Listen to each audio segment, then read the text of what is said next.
What's up, everybody? This is Jose from Southern Life. Welcome to Southwest Florida.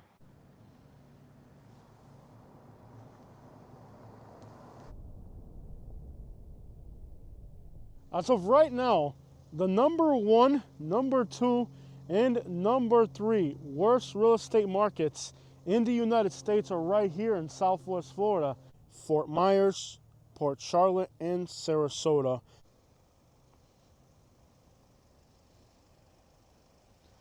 Here in the outskirts of Norport is one of those places where they built a lot of houses. You got a lot of people that are living homeless on empty lots like this. Most of the homeless people living out here are going to be armed. Recently, in Charlotte County, just next door, a police officer was killed by a homeless person. People used to come out here and enjoy fishing and nature and exploring and riding ATVs. But these days, there's so many homeless people living in these wooded areas that most people just avoid it out here. This is what we call in Southwest Florida the boondocks, the middle of nowhere. Perhaps you think, wouldn't it be nice to buy an empty lot out here and live secluded and far away? Well, what would be the problem with that? The issue would be that you would be the victim of a home invasion robbery all the time because of the isolation.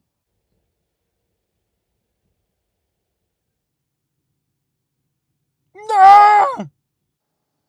So out here in the absolute middle of nowhere is this situation. This looks like some type of improvised landfill out here in the middle of nowhere. Look at the size of this soft shell turtle. That's a big one right there. It's about an 18-inch shell.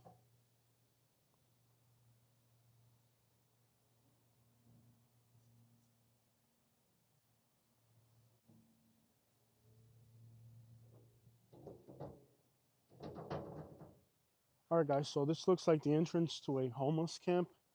And as we know, these homeless camps can be very dangerous. So my experience with homeless camps is that the harder somebody tries to hide, the more likely they are to have felonies, warrants somewhere else. The homeless have to find themselves increasingly further and further away just so they can have a place to live in the woods. So some of the dangers that the homeless population face out here, being on the edge of the Everglades, you have a lot of wild hogs here. In this particular area, some of these wild hogs are into the hundreds of pounds. Just recently, we were driving home from Naples on the interstate, and I saw the biggest hog I've ever seen in this area. So what this area is really known for is at night, the homeless people that have cars will drive back into these back streets and sleep out here. So in the middle of all this, there is a camp. I just can't figure out exactly where it is because I haven't been able to find the entrance. So it's well hidden. We kind of walked all the way around it in a circle. All right, guys, so we're on this little dirt trail here, and we encountered this tree that fell, and I don't think our car, oh, look at that crap. Ugh, I don't think our car's gonna be able to clear this. Pretty neat little area to explore. All right, guys, so I think we got ourselves in a pickle here. I don't know if my truck's gonna fit through these trails, so I'm gonna go in on foot first and scope it out. This is gonna be a tight turn right here. Let's see if we can figure it out.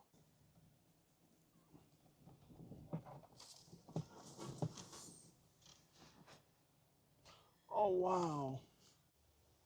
All right, guys, so our exploration has brought us here to this private little lake.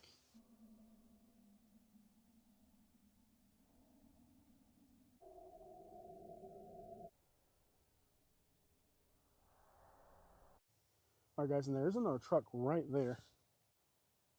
So cool. I'm sure there are lots of gators here, and big ones at that. It's not a matter of is there a gator here, but where is it and how big is it? Now, alligators have the custom of knowing the habits of other animals, like humans. So, in the case of approaching this body of water, as somebody really familiar with Florida, I know that the alligator could position itself underneath these grasses here, knowing very well that if a human comes out here, this is what they're going to do. So what alligators like to do to ambush people and animals is they know where humans and animals like to approach the water from. So an older large alligator with the capacity of hurting a human would know to hide up underneath this grass here. And most likely, if there's going to be an alligator here, it's going to be waiting in ambush at a spot like this. So this spot here may not look that dangerous, but it is. And this would be a really cool spot to go fishing, but you would have to be extraordinarily careful. And there is a rope swing here, which means people actually do swim here. Not saying I personally wouldn't step foot in this water. In fact, I don't even feel comfortable being near this water. And one of the biggest dangers is you come out here, you get stuck, you leave your car behind, and there's guys with ATVs, and they're always back here just waiting for somebody to get stuck. They're listening, waiting for the sound of tires stuck, and they smash your windows and steal whatever they can. They'll put a lookout up front, and boom, you'll never get your stuff back. By the time you get back, your stuff is stolen. I remember one time I got stuck on a trail like this in Southwest Florida in Naples, and there used to be a mobile home park that backed up to this little wildlife area like this. And one time I got stuck back there. When I came back, there was guys in ATVs trying to steal my car. Beautiful house, but it is in the middle of nowhere, and it's not a surprise that there is a for sale sign. Now the builder has had to put up a specialized no trespassing sign on this property. Wonder why. Some of these houses out here are just a mess. Look how much garbage they got laying around. Alright guys, so this new construction out here in the middle of nowhere has to be one of the most hideous things I've ever seen. I don't know exactly what they were going for when they started this house, but it doesn't look very aesthetic. But out here in these isolated regions in the middle of nowhere, lots of new houses are popping in. Nobody living here. It's overgrown. You can clearly tell that this house is not inhabited, right? So here you have this house abandoned, yet right in front of it, they're building a house right here. With so many houses built that are empty, the value of land over here is useless at this point. I mean, one, there's so much empty land out here, and two, well, who's going to need empty land when there's a lot of inventory?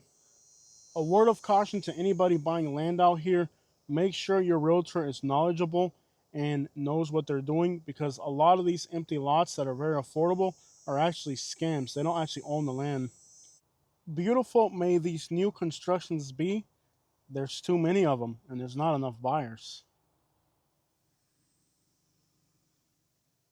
This one right here is an empty lot that was cleared and a foundation was put in. They brought in some fill as if they were going to build a house, but then they backed out and now it's just an empty lot for sale.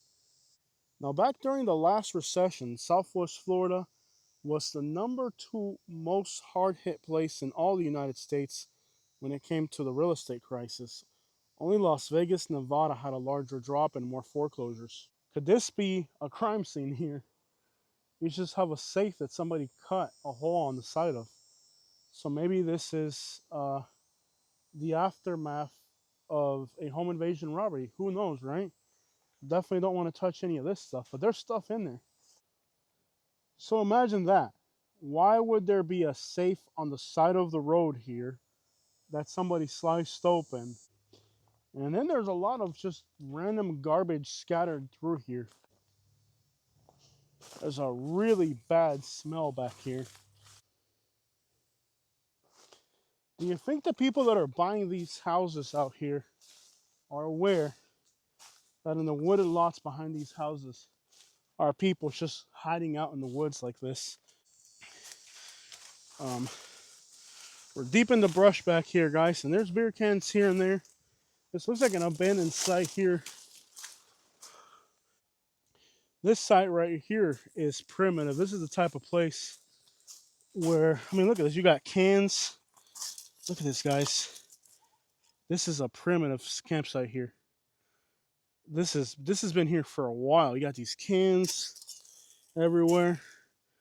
You can see there's some carpet here. So this has been here for decades. There's no telling how long this has been here. And all around us are new homes. So with this school for tortoise nest, this site here can never be developed. So just on the next block over, you can see the foundation for what's going to be a new construction going in.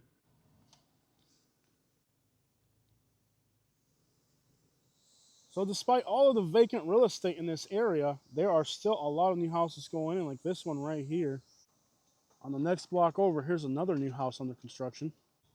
On this block, they also seem to be starting a new home construction here. So I'm sorry, what exactly the crap is going on at this intersection, guys? Look at how trashy this looks. I mean, let's be real. Businesses absolutely have to be struggling. This one right here is offering two different things at once. This one's offering lawn care and dog waste removal. It's pretty sad when this is the welcome to Northport sign right here. Take a good look at the situation in Northport. Abandoned houses like this are littered all over the city. This is an unfinished construction site. This guy's real professional right here. Yeah, is that my uncle? On this side of the road, you have an unoccupied home, new construction. There it is, sitting vacant. Then you look right across the street, and here's another new house going in. Now, what logic is there to build a new house in front of a house that's already uninhabited? Here you have this new construction, first sale that is just sitting here. So, what logical explanation could there be for you to build a new house in front of an older house that's already sitting here vacant? And the crazy thing is, it says for rent, but it doesn't look like the interior of this home is finished. Maybe it is, I'm not sure. Now, when you click on this for rent sign, it says that they want $2,850 a month. In today's market, if these people can get $1,000 a month less than that, they should take it. This house is listed for $1,000 a month more than what it will realistically rent for. And think about how easy it would be to launder money on a site like this. For example, I could hire a contractor to build this house for me. I could pay for the air conditioner. I could pay for the sod. I can pay for the pavers. I could pay for the painting. I could pay for the roofing. I could pay for all the interior details. I could pay for all the termination work, cash money. And that's why now you have houses that have $80,000 to $100,000 of extra crap they don't need sitting on the real estate market, and you're wondering, why would somebody want to have so much sitting there doing nothing? Well, they're laundering the money. It's money that is better spent laundered than it is sitting there doing nothing. And that's probably not every case out here, but it's probably a good deal of the cases out here. New home construction like this is the perfect opportunity for somebody to launder a crap load of money. In case you didn't hear what I said, I can hire a contractor to build this house for me, and I could be like, yeah, I got a guy that's going to put in the doors. Yeah, I got a guy that's going to do the septic. Yeah, I got a guy that's going to put the pavers. Yeah, I got a guy that's going to bring in the dirt. Next thing you know, all the additional things, the subcontracting on this construction site could be done by the person building the house, and thus they're able to launder a crap load of money. When that house gets sold, the moment that house sells is when the money's laundered, and that's probably why there's so much new home construction going on down here. On the same street, just a block down, are two more houses, recent built, that are just sitting here doing practically nothing. During the last recession, there was a lot of people that were doing bank fraud, getting loans and selling houses. On that situation, it was the contractors who were trying to take money from the banks so they could build houses. And they would give people a kickback for buying the houses. Now, right now, builders aren't giving people kickbacks like they were during the last recession, but a lot of people are buying houses in Southwest Florida right now with zero down or just $500 down. And the incentive to keep building these houses is that new home construction is probably one of the easiest way to launder money. In other words, new home construction is the perfect money laundering scheme.